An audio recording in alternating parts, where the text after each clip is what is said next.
Mes chers compatriotes, a-t-on besoin de faire des études universitaires pour comprendre qu'aussi bien la Constitution que le Code électoral exige du candidat aux fonctions de président et celui aux fonctions de vice-président d'être personnellement dûment parrainé par un nombre de députés et ou de maires correspondant à au moins 10% de l'ensemble des députés et des maires, soit 16 parrains chacun, ce qui donne 32 parrains pour le duo président et vice-président.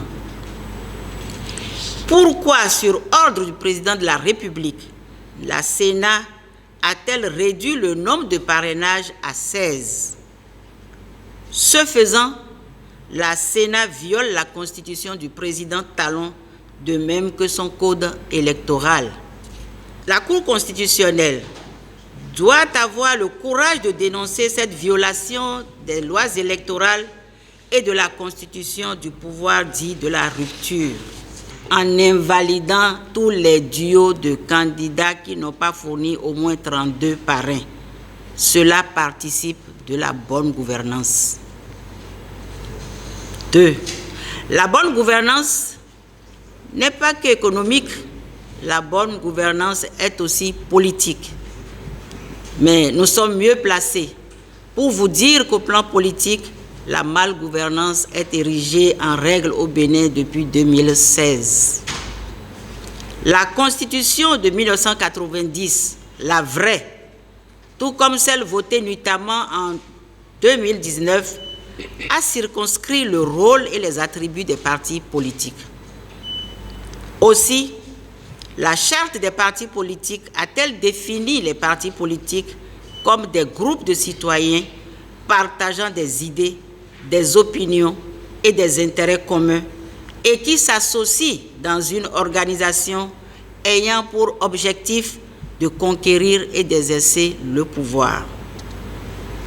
La vocation d'un parti politique, ce n'est pas d'élire le président de la République, ce n'est pas d'élire les députés ou les maires, mais plutôt de les faire élire en les proposant au suffrage du peuple souverain.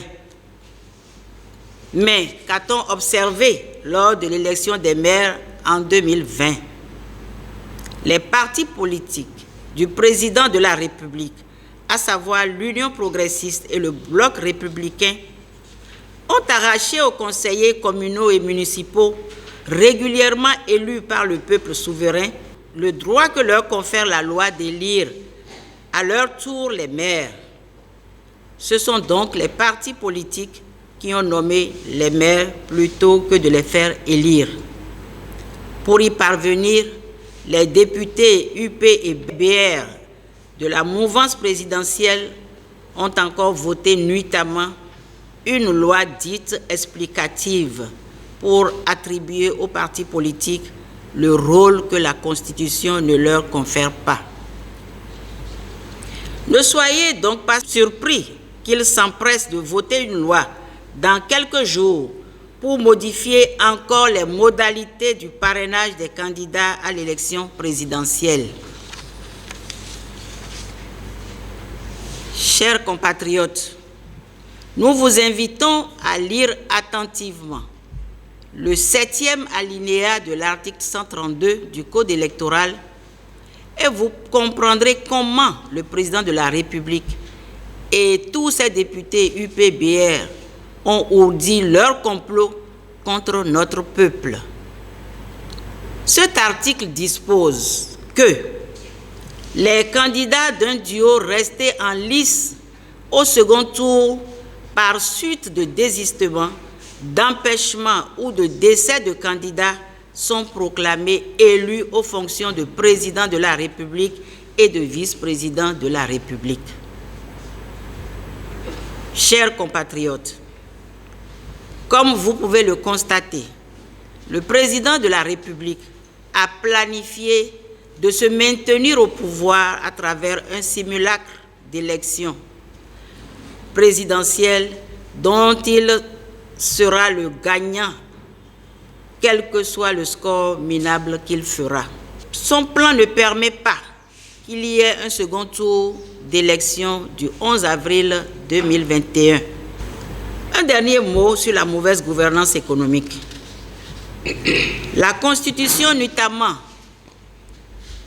modifiée en 2019, prescrit en son article 145, alinéa 2, que les conventions de financement soumises à ratification sont ratifiées par le président de la République qui en rend compte à l'Assemblée nationale dans un délai de 90 jours. En somme, désormais au Bénin, le président de la République va emprunter de l'argent au nom du peuple béninois, l'utilise, puis rend compte au Parlement, c'est-à-dire l'informe 90 jours après. Vous êtes tous au Bénin, comme nous. Vous entendez chaque jour le gouvernement annoncer des conventions de crédit, succéder des émissions de billets à l'international. Avez-vous jamais entendu qu'un seul compte rendu de tous ces prêts a été fait au Parlement? Ces faits quotidiens que nous venons de rappeler, ces violations permanentes de la loi auxquelles s'adonne à cœur joie le président de la République, font courir à notre vivre ensemble un danger grave et imminent qu'il convient de prévenir. Ceux qui chantent sans discernement la rupture doivent savoir qu'on ne peut indéfiniment et impunément opprimer et embrigader des filles et des fils de ce pays sans courir le risque du retour de la manivelle. Je voudrais particulièrement m'adresser au président de la République pour lui dire qu'il n'est jamais trop tard pour prendre la bonne décision. Malgré les voix qui s'élèvent de partout au Bénin et à l'étranger pour lui faire entendre raison, il poursuit la mise en œuvre de ces réformes contraires aux normes et standards en matière de démocratie et de respect des droits de l'homme. Monsieur le Président de la République, écoutez votre petite voix, celle-là qui résonne en vous et qui vous demande de prendre la bonne direction. Monsieur le Président de la République, ce que vous semblez méconnaître est qu'à l'historique conférence nationale des forces vives de février 1990, le peuple béninois a choisi la forme républicaine de l'État et la démocratie représentative. Ce choix implique que les fonctions politiques sont électives en République du Bénin. Ce faisant, la volonté du peuple souverain est le fondement de l'autorité des pouvoirs publics qui doivent s'exprimer par des élections honnêtes, inclusives et sincères, organisées périodiquement et suivant une procédure équitable assurant la liberté du vote.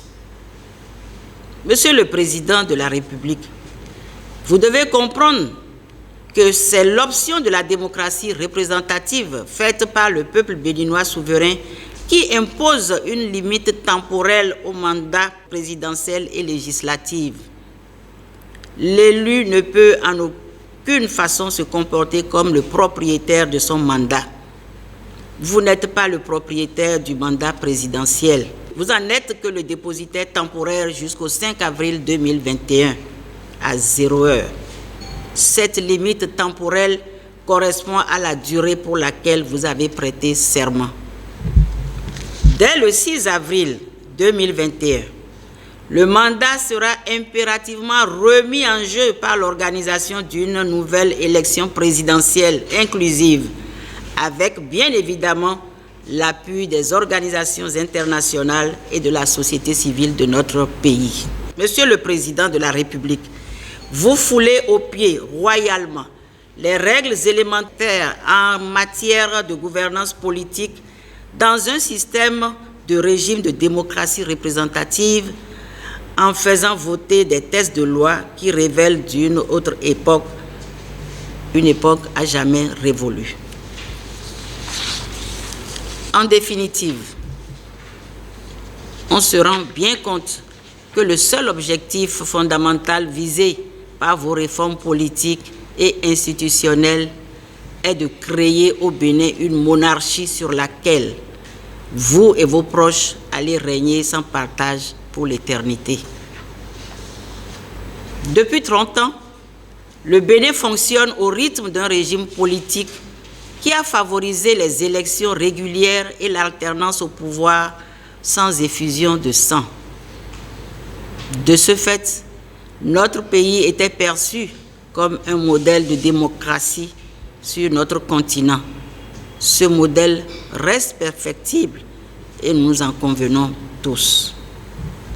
Mais alors, comment comprendre votre réforme constitutionnelle suivie de l'élaboration d'un nouveau code électoral et d'une charte des partis politiques contraire aux aspirations profondes de notre peuple que vous avez fait voter clandestinement en novembre 2019 par un Parlement monocolore totalement aux ordres?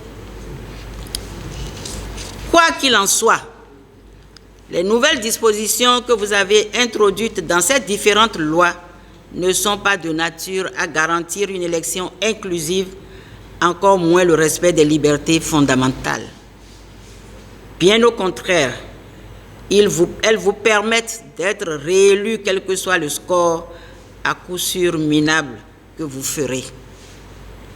Ne faites jamais aux autres ce que vous n'auriez pas accepté de subir de leur part.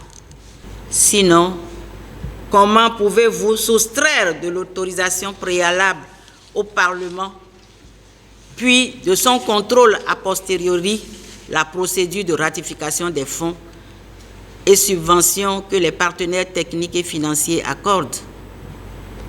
N'est-ce pas là une de vos ruses pour mieux accroître votre richesse personnelle en allant sans aucun contrôle parlementaire en amont emprunter des fonds considérables sur des marchés financiers privés?